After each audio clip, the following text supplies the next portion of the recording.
joined by Yasar Ahmad, the VP of HR at HelloFresh. He's also one of the co-founders of the talent community. Yes, long overdue. Welcome to the show. Thank you for having me. Really excited to be here. Thank you very much. You said so HelloFresh down the road, you said, didn't you? It is. Yeah. I was trying to find this place and I looked out and I looked on my maps and it said, yes, like 200 feet away. So I was like, oh, wow. Convenient. Now, look, like I said, thanks for coming on the show. It's been a long time overdue. We've been speaking and working with each other. So finally, the pleasure to have you on. Do you want to start by just telling us a little bit about you, who you are? I'm sure some people might already know who you are, but just for the people that don't. Sure. Yeah, no problem. So who am I? It's always a big question, isn't it? Yeah. You kind of, so first and foremost, in the professional world, I work in the HR space, but I also work in leadership coaching, and I would consider myself now more of an entrepreneur. Solopreneur, entrepreneur? Solopreneur. Okay. Solopreneur. So I focus on HR at large organizations, been doing that for the last 15 years. Outside of work, I have a couple of businesses I'm running. One of them is the talent community, which is one of the largest communities of recruiters, talent professionals in the world. I also have a couple of other side businesses. So yeah, that's me. So tell us about, we're going to kind of go off topic a little bit, but come back on topic. Okay. So I've literally watched this guy go from 2,000 followers to, I think last time I checked, it was 2.6. I think right now, across all my platforms, it's 520,000 followers. In less than 6 months, less than 5 months maybe. Yeah, I think it's been just under like 4 months and a couple of days. Yeah. What is the intention behind that? What's the reason behind that? What are you trying to achieve? What's it? Look, to be honest, I didn't know it was going to blow up that quickly. My target was 100,000, but it all started off in December. I was sending a voice note to my brother. Hey, he was asking me, what should I do in this situation? My manager's doing this, and how should I be? I said, this is what you need to say. This is what you need to do. He was like, okay, cool. Then he said, can you help my friend? And so voice note his friend. Then another day goes by and he asks me again, and I start recording a video of myself talking to it. He's like, you should post this on Instagram. I thought, no, not really. And then we're at a family dinner and he said, no, you should really post it. And I said, why? He said, because it helps people, like people actually interested in this. Of course, yeah. And I do a lot of coaching outside with a lot of C-levels, executives, etc. He said, well, now you can actually help everybody, not just this exclusive group of people who are paying you. The people that need it most, maybe. Exactly. Yeah. And, he said, this is not stuff that our parents taught us or we learned from school, or even at work people are teaching us. And it's more about like, how do you navigate the hidden rules of work? And so by posting these videos on like how to manage your upwards, how to objection handle, how to disagree and commit, how to whatever it may be, they just obviously resonate with a lot of people in the workplace right now, a lot of people in America, and it blew up. So you asked me, what's the intention, right? Yeah, what's the intention? The intention is to kind of help people understand that the workplace, as much as it sometimes looks like outside democratic and fair, there's actually a human side to it, which is very emotional. There's a lot of kind of irrational behaviors, and you need to navigate those. And being naive to them is not helpful, but being prepared is. I can't change the workplace. Maybe one day. But for now, what I can do is I can help people be better equipped to navigate the workplace. And one of the questions I had, and we've kind of jumped a bit forward to jump back after. The unspoken rules. Yeah. Or the unspoken rules of corporate culture. Yeah. What are they? Because a lot of us, we might be the first generation that has worked in the corporate space, and it can be a massive culture shock. Yep. It can be, your first role out of university, in sixth form, maybe in a local community, etc. This is your first opportunity of having to work with very different people in a very different place that for some can be quite uncomfortable. What are the unspoken rules, and how do we navigate them? There is no definitive amount, firstly. So I don't want to make it sound some arbitrary rule system where there's like, here's 100 rules. It's not like that. What I mean by the hidden rules of work is essentially there are things that you can say that can get you fired. Yep. Things that can say that make you the hero. Yep. Things that make you unseen and make you hide in the corner, right? These are behavioral traits. And so in the same way, in sales, you get trained how to challenge someone when they say, I don't have the budget. In the workplace, individuals should be trained on how to navigate tough discussions like, hey, you're not performing very well. A lot of people don't get taught, hey, as a manager, how to have a discussion about performance. A lot of people will just say, well, this, you need to work hard, or you're not doing this, or how come you haven't hit your KPIs? This isn't good enough. Whereas in reality, as an enabler, as a manager, you should be saying, what can I do to help you to get there? What stopped you to get there? What's blocking you that I can help that you think will get there? Let's retrospect what's been the problems in the past. And so the rules are just being able to say, I know how to communicate.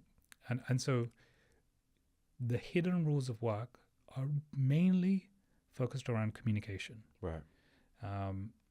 The actual work ethics, like your methodologies of working, those are not really hidden, right? You have your methodologies of, you even got the project management methodologies. I'm not teaching those. It's more about like the day-to-day communication, human elements of it. Even as simple as saying hello to someone. How are you? You can navigate that conversation in 5 different ways. One way is you can use Lux surface area, where you look at someone, you say hi, they say, how are you? And you say, I'm absolutely amazing. I'm over the moon. Typically, the next response from them is, why? Because it's abnormal. And then you can say, well, I'm over the moon because I've just overachieved on X, Y, Z. And, I'm just happy today. And they walk away from that conversation, not asking you, they didn't ask you for that particular piece of information. They genuinely believe it because subconsciously they feel like they dug for that information.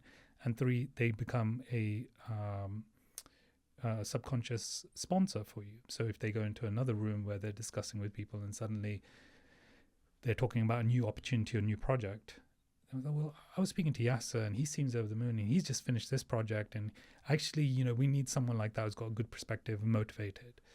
So that subtle cue is a good example of something so minor that can change your someone's perspective of you at the workplace. And it's been a big thing on code switching. Been a big thing on how to navigate the corporate space, the workplace, without losing yourself. So can you speak to us a little bit about, I guess, the schism between authenticity and assimilation? Are they both interchangeable? Can they live and coexist together? So, unpopular opinion, you cannot be authentic at work. You can't be true. No, you can't go to work. I can't go into work and tell someone to F off. That's one of your videos, isn't it? How to professionally say F off, right? I can't do that. The same way I wouldn't go and tell my kids to F off, right? You act every day in different scenarios without realizing it. You go to a religious place, you're going to act a certain way. You go to a wedding, you act a certain way. You go to an employment, you act a certain way. You at home, you're a certain way. With your wife, you're a certain way. Everything is acting. So this authentic idea, you are authentic at work because that's how you're supposed to be at work. Okay. The problem is people believe that you need to be authentic like you are at home or with your friends at work. And you can't be. Why should you be? Why shouldn't you be? Well, why you shouldn't you be is because a lot of the things you do at home or with your friends will probably get you fired. Yeah. You could ask why, and then you could say mostly because they're offensive, right? So people swearing at home or with their friends, well, they might have accumulated this kind of culture amongst themselves that it's okay, and it's not. Whereas when you come at work and you still got that, it becomes very laddish, it becomes very kind of bantery-ish, And then suddenly, I don't even know if that's a word, but Banterish. banterish, yeah. But people will start to say, well, actually, this is really offensive. Look, the purpose of the workplace is to go there and make money, right? The shareholder supremacy. I'm a big believer in that. Companies are there to make money, right? There are obviously exceptions with NGOs, charities, and there are good companies out there that have a purpose, but even those are there to make money. Capitalist dream. Exactly. And so we don't live in a socialist environment, no matter how much we want it to be. We're not communists. So if we go down this route of like questioning this, what we really need to do is unravel it a bit more. The reality is this. There is a cycle, peaks and troughs. When the economy is really good, when talent becomes scarce because competition is high, people become more flexible. Employers are trying to attract more employees, so they give more benefits. They're a bit more relaxed, and they say everything that you want to hear. Oh, remote work whenever you want. We'll never go back. Do you remember that? That was Facebook. That was Twitter. That was all these companies saying that. During COVID, post-COVID, right. Never going back. As soon as times got tough, squeeze came on. Yeah. Other companies started doing layoffs. They were like, yeah, screw it. We're going to do layoffs as well. Screw it. Everybody back in the office. Screw it. We were wrong. Right? And so it's a cycle. And this has been going on for many, many years, decades even. These cycles exist. Yeah. No, sorry, with you. No, well, I was just thinking, like, to conclude on my point, you don't necessarily need to know the hidden rules. You need to first accept that you will be judged differently at work than anywhere else. Yeah. So that's the first. Then you need to understand that you will be judged on perception, not just performance. That's the second rule. The third rule is you will be judged based on your exposure to people, not just your performance. What that means is, 1, what do people think of you? 2, do you have access to senior leaders who make the final decisions? And then obviously the baseline is you're good at your job. Those are the determining factors of success. So I think that's a great point. But I think for a lot of people, it's another layer when they're talking about authenticity. It's not the level of how you're going to act at home completely, like swearing and the jokes that I might make with Daniel, for example. What it is how much do I have to change myself? Do I have to cut off my dreadlocks, for example, to fit in? So I think when we're looking at the assimilation and assimilation, I said assimilation and assimilation, authenticity and assimilation, it's more how much of myself do I have to shed for when I'm in this space and then try and plaster back on when I'm at home for me to be able to actually first prosper here, be a success here, get a promotion, and just navigate this corporate space and not leave it feeling empty, lost, and someone completely different to when I started out the graduate scheme. The answer I'm going to give you is not the one you wanted to hear. You do need to change to be successful. That doesn't mean it's right. Yeah. To be successful in the workplace. In the workplace, right. Some people haven't. Some people are still very successful. But the vast majority of people, I don't have the statistics, so I don't have any empirical data on this, but just generally anecdotally, I can tell you now that I've been in rooms where people are being judged based on their appearance, based on their voice, based on who they know, based on a single comment they made. Yeah. Their entire year's performance based on a single comment they made, or a judgment, or they're posting too much on LinkedIn, or, believe it or not, the people, it's not just about the way you look, it's also how you represent yourself, right? And so do you need to change yourself? Potentially. It depends on the environment you're in. It depends on the industry. It depends on the industry. Right. So, for example, me having a big beard, right, would that make a difference at my workplace? Potentially. Would it be a noticeable difference? Probably not. Has it forced me to not have a big beard? No. I just don't need to do that, right? So I think certain industries are a bit more relaxed. Certain industries are not. The point here is that we live in a Western world. If you're Eastern or come from South Asia or Africa, or you're not from the UK ethnically, you're not ethnically European or American or whatever. Basically, you're gonna have you're always gonna have a bit of cultural challenge, right? So when you say cut off your dreadlocks, you're saying that because you're like, well, actually, are you fitting in with the rest of the people there? But if the rest of the people there all got dreadlocks, do you need to cut your dreadlocks? No, of course not. No. Yeah. So it's a weird one because a lot of people get really frustrated with this because they're like, look, you're perpetuating this kind of ideology. And I'm like, no, look, I'm just telling you the reality. I don't agree with this, but at least you need to know how to navigate today, not tomorrow. Tomorrow is for you to fix. Yeah. I'm here to just tell you what's going on today. In fact, I'm telling you what's going on today so you can get to the top. And once you're at the top, you can start making the changes needed, right? So help us understand then, because you're at the top in a kind of layered corporate system. You're a VP, right? So you're senior, a really senior person. Yeah. How did you get there? Like, what has been? So my first director role, I think the first time I became a director was probably 24, 25, 26. In a big company, 270,000 employees. I think I was one of the youngest directors. I think the average tenure needed to be like 12 to 15 years, and I was only like 5 years. And I remember sitting there thinking to myself, oh, I got really lucky. And my boss said, no, you didn't get lucky. He said, you just did the right things. So I didn't do. That guy there, he does twice as much work as me. He's like, yeah, but that's not what I said. I didn't say you did twice as much work. I said, you did twice as much the right things. So what do you mean? He said, well, everybody knows who you are. You have your fans.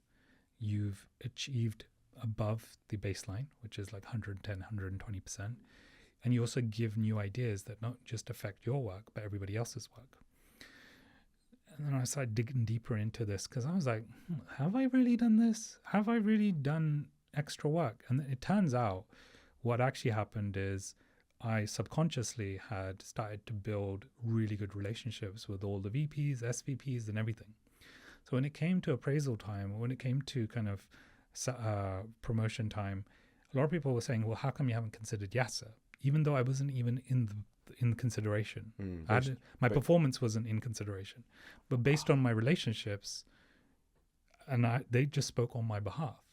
And the reason they spoke on my behalf is because every time I spoke to them or my leaders, I was solving their problems for them. And their problems were really kind of fluffy, it's opinionated. In fact, if anything, they just wanted someone to rant to, listen to, or they wanted someone to kind of ideate with. And I was always giving them the time. I was listening to them. Whereas a lot of people, what they tend to do, and this is probably the most important thing, everybody out of your immediate team is a stakeholder or a customer. A lot of people at the workplace, what they look at everybody outside of their team as a peer or a colleague. So what I've always said is, look, outside your immediate team, which is maybe the handful of people, if you start considering everybody as a customer, you start delighting them. You start focusing on relationship building, wining and dining. You would treat a customer. Right. Customer service. You will inevitably win over the hearts and minds of everybody. The second thing is, remember, whoever you're talking to has a manager. Now, this is not necessarily from a work perspective, but this is just in general, whether it's your customer or internal stakeholder, they have a manager. If you can make them look good in front of their manager, they'll be indebted for life, right? So these simple things I learned subconsciously, and I only started putting them down definitively on paper once I started reflecting. I started questioning, like, okay, but how did I know about all of these things? How did I start learning? And honestly, I can't say there was a specific moment where I studied this or anything like that. It's just more through osmosis, through observation, and I can't even say mentors, but through mainly observation, watching other people fail and realizing I never want to be that person. Yeah. And I was lucky enough to be in a lot of rooms where I saw people fail. and I kind of learned through their mistakes. And there's another philosophy I follow, which is fast following. So I'm never one to adopt early, I'm never one to be the first to adopt something. So I'm not the guy who's going to come and say, I've got these 10 new ideas you've never heard of, right? And they're amazing and they're going to change the world. And we've got to try them. I'm the guy saying, I know this is a brand new idea. It's been tried and tested by this company. They've seen some great results. We'll be one of the early adopters in this space, but I know it's worked. Let's do this.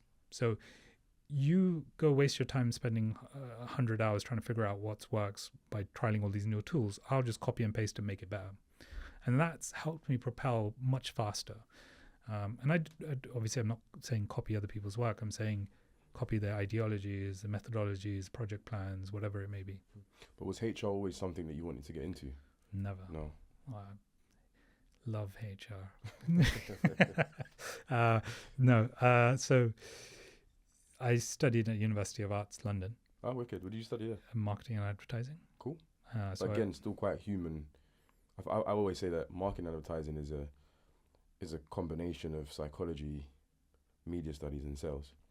Right, trying to navigate and understand those three things and putting them together into something as a way to market to people and sell to people. I was always fascinated with the way people think, and how they perceive things. So maybe that's where it came from.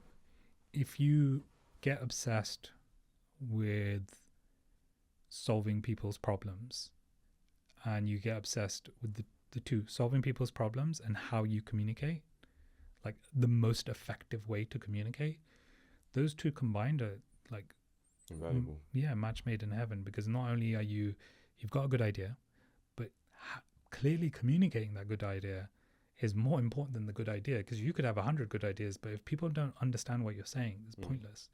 So your number one superpower beyond good ideas is clarity.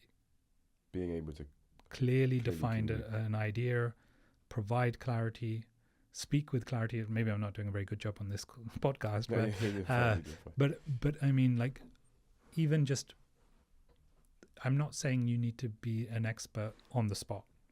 You should consciously know that when you're about to propose something, does it make sense? Is it easy to understand? A simple question, can a 5-year-old understand it? You know, one of my favorite interview questions I used to ask was, explain a database in 3 sentences. It's 3 sentences to a 5-year-old. People fumble that one. I'm fumbling in my mind thinking of how I would do it. Yeah, so it's like a toy box. You keep toys in there, you can take toys out. It's like a drawer, you can put forks in it, and that's, take it out. You practiced that before though, right? Yeah. So I've heard them all. Yeah. So that's how I look at it. So in terms of the unspoken rules and trying to navigate the unspoken rules, so you're from Reading, and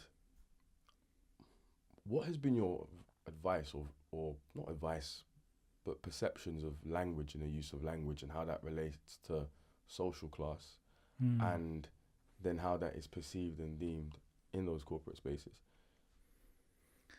I think people obsess over this topic too much. Right. So I think there's this idea that I need to code switch. You don't need to code switch because what is code switching? Is it changing the accent, or is it changing the words? I think it's that and more. Right. It's changing. And so the way you walk, the way you might speak, the way you might do your in that in that corporate space, in that workplace, and you on the weekend.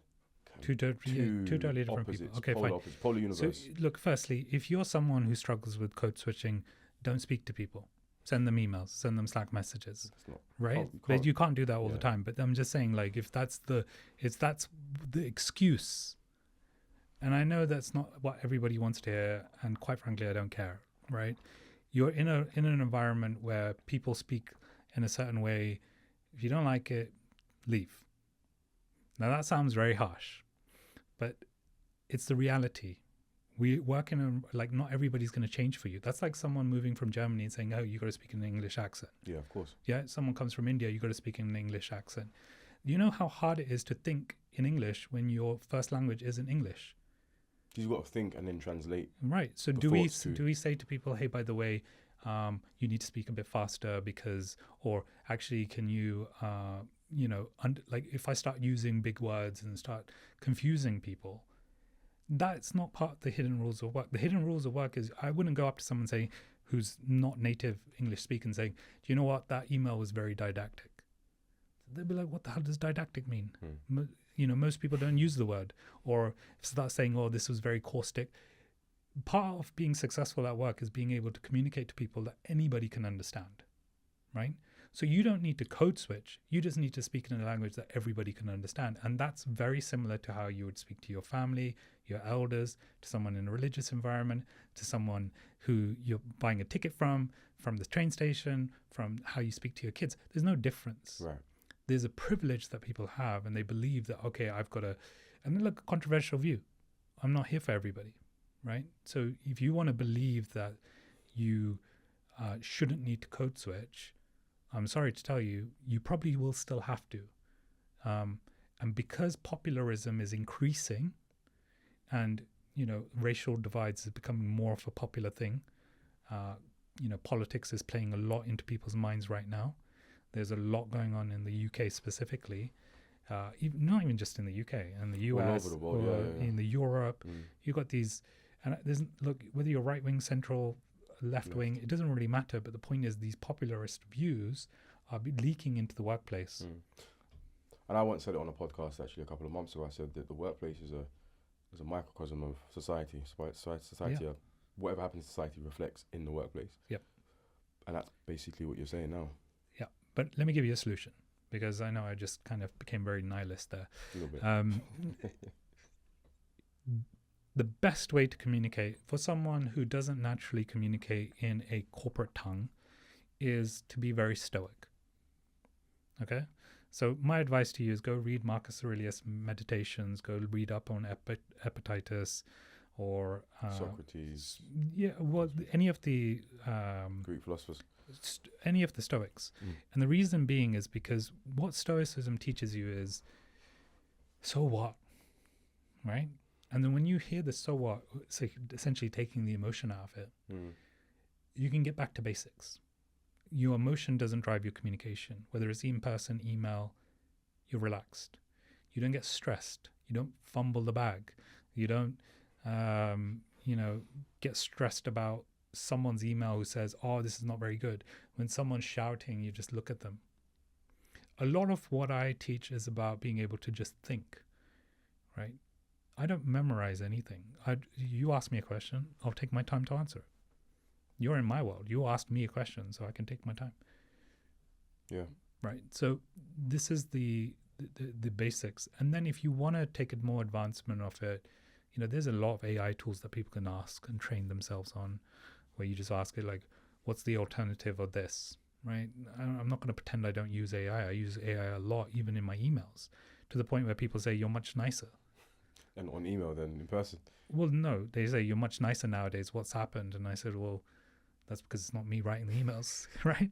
Instead of just okay, it's like, hi, so-and-so, how are you? Yeah, that's approved by me. Best regards. Have a great weekend. Yeah, Take exactly. care. Whereas I'm like, look, I'm getting 1,000 emails. I've got to be quick. Bam, bam, bam, bam, bam.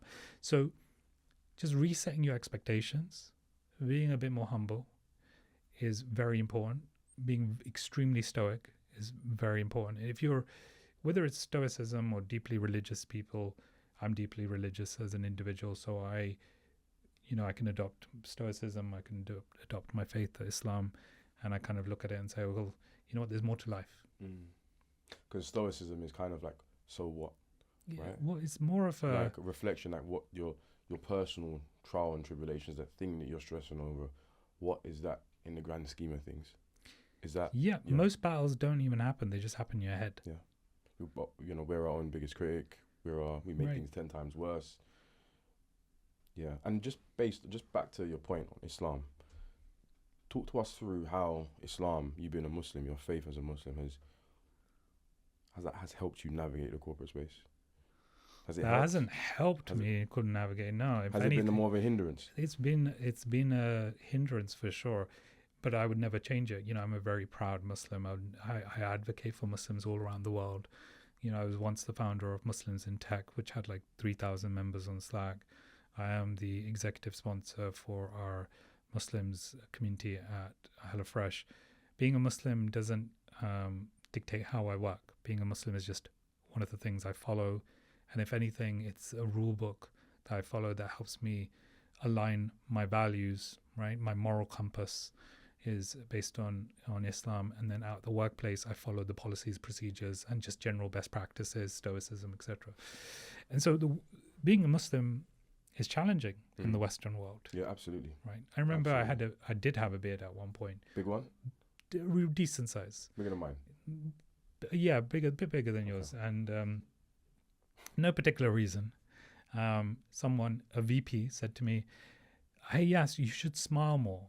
I said, "Why? What do you mean? Like, what?" And so I just said, "Oh, really? Okay." I was hoping she was going to say because you got beautiful teeth or something, and something nice. Like maybe I would have got a compliment. But no, she said, "Because you know you're dark skinned and you can come across quite intimidating with the beard and the skin." Oh, and I was like, that's crazy. And I looked at her. And I said, "How long ago was this?" A year ago. Oh. Right? Oh, sorry, not a year ago. 4 years ago. 4 years ago. Cool. Throw HelloFresh under the bus there. Yeah. No, definitely wasn't no, we could keep it in. It wasn't a HelloFresh. But that was one example. I've had quite a few other examples. And, you know, I think there's always going to be an element of that, right? People don't understand. They don't know they're being potentially they're having there are displaying microaggressions in their communication, and that's fine. You know what? Because I'm Stoic, I don't care. You said, "Oh, I'm going to get offended because you said I should smile more." That's what she said. No, I think it's more than it's hers. the naivety. No. I think it's more than hers. It's not that she said you should smile more. She said that she's scared of you because you have a beard and you're a brown man. Yeah, good. You're scared of me. So what? So you should smile more so she can feel more secure and not scared of you. That's what it is. And then the perception of what you being a brown man with a beard means to her. That's where, for me, the offense comes in. It's not so much, "Oh, she said you should smile more." It's what's behind that and the societal stereotypes and biases that has made her think that. I gave her as much as she gives, and then I said, "Do you see what the problem is with that? You shouldn't comment on people's appearances. As a HR person, don't ever comment on anybody's appearance ever." She was like, "Oh, I'm really sorry. I didn't mean it like that." Does she appear more senior, junior? Who? She was more senior in the business. Okay. So I was just educating her on it, right? So the thing is, like, there's a couple of rules. These are my rules. I'm not sure they're everybody's rules. Never talk about someone's appearance. And if someone else does talk about your appearance and it comes across as a microaggression, chances are they're probably saying that to other people as well. That might not even be a microaggression. They meant just naivety. Don't ever touch anybody, right? I don't understand why people hug each other at work. It confuses me, right? But just don't do it. There's no point. Like, you might say, "Oh, he's a bit, being a prude." But what's the point? Yeah. Right? Well, you're not family. Workplace will cut you off tomorrow, right? As soon as the money stops rolling in, corporate places are there to make money, as I said at the beginning of this. So the thing is, I'm just back to the intention. I'm giving you the raw truth. I'm not lying to you, right? And I've seen it all. I've seen the good, bad, and ugly, and I've seen the real bad, ugly, and even to some degree the illegal, right? So you have to be very conscious that, look, this is not a democratic. This is here to make money. So the workplace is one of those people, and a lot of people know this. They just don't like the hypocrisy of what's being told online, on career websites, by leaders. 100%. And that Coldplay example recently, I didn't want to talk about it, but talk about it. The hypocrisy there, if it was anybody else, not the CHRO, if it was anybody else like the CTO and the CEO, HR would have fired everybody. The reason it went viral is because of the hypocrisy. Finally, can get back at the company. Like, this is wrong, because you know that if this was anybody else, this wouldn't be happening.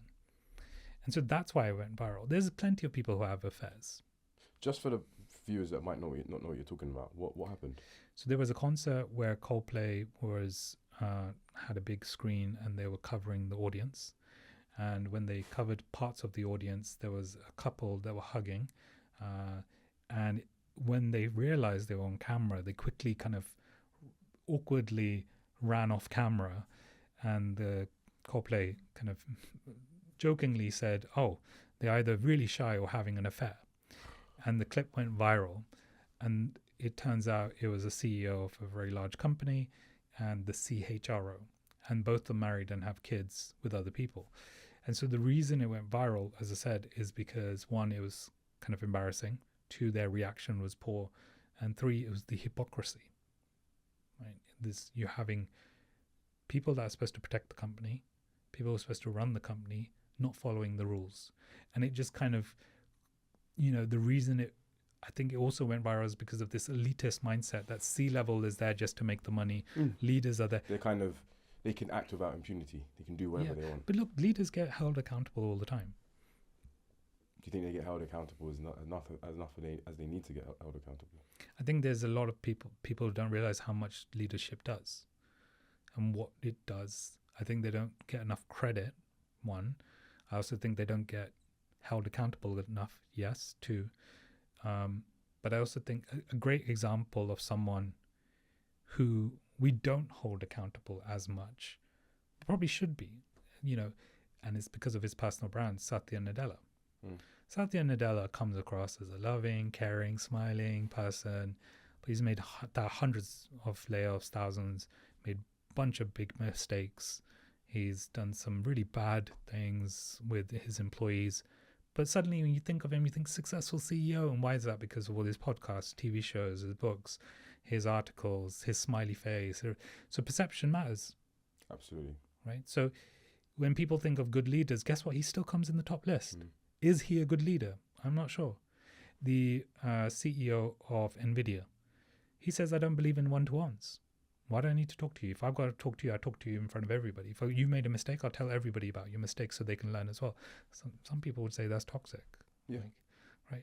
But he's like, well, I run $1 trillion company. I don't have time to be this. We're making money. So it's about accepting your reality.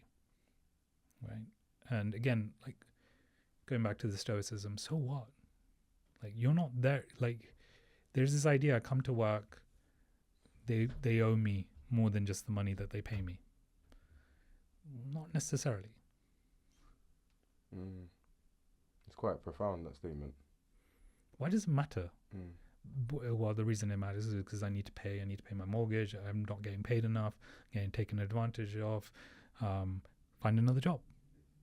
Oh, but I can't find another job. Oh, do you know what the biggest frustration I have with a lot of people is? They complain and then they don't act. So, if you're listening to me and you're getting really irritated with what I'm saying right now, good. But let me give you the solution. Apply the laws of averages to your world. So if you're not happy in your job, go apply for another job. If you don't get a response, keep applying. Count how many times you apply until you get one response. Now that becomes your law of average. So if you have to apply for 1,000 jobs, and to get one response, guess what? Now you need to apply for 1,000 jobs to get your second response. With that mindset, what you can do then is funnel down. Say, okay, where am I wasting? What can I and you then have a baseline to work against. The second is time. I don't have time to do 1,000 applications. Yes, that's ridiculous. Okay, let's figure out how you can automate some of it. The point I'm trying to make is, if you really want something, you will make it happen. And for every excuse, there is a counter argument. We know this. For every excuse, there's a solution, right? There is, for most, right? Some of them are more tangible than others. But I'm in the world where I'm in a place where I tell people very honestly, look, you're not going to get what you want, or you are going to get what you want, but you've got to work really hard for it. And working really hard doesn't mean just working at work. It means working on yourself, working on your communication style, learning about it, YouTubing. There's plenty of stuff online that you can read up on, spend time on. A lot of people make excuses about spending time, or I don't have the time, I don't have time. They go home, they scroll on their phone for 45 minutes, they watch Netflix. Such a good time wasted of scrolling. Yeah, because you don't have the energy for it. Right? So, but I've got to balance work-life balance. Okay, fine. Then accept your reality. Don't complain about it. So in an era of infinite knowledge, do you think that now, in this 2025, people have more leverage to move, for options, to change, and to, if they have a problem, like you said, or they have an excuse or a reason as why things aren't working, or why they're not happy in their role, or why they're not happy in that current company, they have an opportunity to navigate and move faster than 20, 30 years ago. Absolutely. Let me give you the example of how the workplace will change in the near future, especially with AI coming into this is my prediction. Hopefully this lands and people understand what I'm saying here. You don't need to be a knowledge worker in the future. You won't need to know how to be an expert in a specific field, A, B, or C. Because what you will need to know is how to do the more broader things. So, for example, in HR is a good example where right now you have recruiters, you have HR business partners, you have people operations, you have learning and development specialists, you have people analytics specialists, benefits, rewards. In the future, it will become more homogenous. One person doing lots of things because they're no longer needed to be knowledge experts because AI has all the knowledge anyway. You'll have then a second layer of leaders who are strategic, who are the knowledge thinkers, who've got the expertise and maybe the deep divers. But the doers, the vast majority of people, will be more homogenous. They'll take on more. So the skill sets you really need to know is one of the most fundamental ones. One of the ones that actually they test for in engineering is just the ability to be curious and to Google search and being able to navigate certain scenarios. So, okay, I don't know how to do this Google VLOOKUP. I don't know how to do this. How do I get that information quicker than anybody else? Or sit there and just do the long manual way. Who's going to win? Of course, the person who quickly ChatGPT says, hey, I've got this Excel sheet. I've got column A, column B, column C. I need to do a VLOOKUP with sheet 2. Whereas some people will say, oh, I'll just manually copy and paste. It'll take me an hour. Whereas you're like, well, there's actually shortcuts. 2 seconds, done. And so that kind of homogeneous work will start coming into play because the access to AI will become easier, more integrated, but also agentic AI will start taking over more. ChatGPT recently on the 17th of July launched this agentic AI for pro users, which means you can go on there and you can type in stuff like go create me a media kit. And then it will go search your name, search your details. It'll log into Canva and it'll try to create a media kit. Now, I tried this actually yesterday and the result wasn't great. But we're still quite early on. We're still quite early on. Very early on. Yeah. It's a bit like when the images first came out. Yeah. Right. And they weren't very good. So we're at that point right now. So the rising tide is agentic AI. So you got to understand, okay, why would I waste my time on stuff like this, which is already being done, when I can spend my time on things that people don't know how to do or don't know what the solution is. So deep thinking is something that we need to spend more time on. A lot of us don't spend time on deep thinking. Deep thinking is really thinking about a problem from all angles. When was the last time you sat down and said, this is my problem, I'm just going to whiteboard for 3 hours. I'm not going to action, just whiteboard. Think about all the problem statements. Do Edward Dobano's 6 thinking hats, where you think from different perspectives. You know, black hat, pessimist; white hat, information knowledge; yellow hat, think from a perspective of optimism; red hat, from a passion, from personal view. So I think those are the things that we need to, as human beings, start spending more time on because they will help us solve bigger problems. And we got to let go of all the boring admin stuff. Thank you. Final question. It's nearly an hour already with 3 more minutes. It's gone quick. It's gone really, really quickly. But I've really, really enjoyed the conversation. Yes. But for people just coming into HR, really new, just coming in, what advice do you have to them? Aside from the AI and just come into HR. You're going to get a lot of criticism. A lot of people that come into HR kind of have this assumption that it's very people orientated. right, And the first time you experience that it's not, it's quite a shock. When you realize that you're there to help the business more so than the people. protect the business as well. Protect the business, essentially, was what I'm trying to say.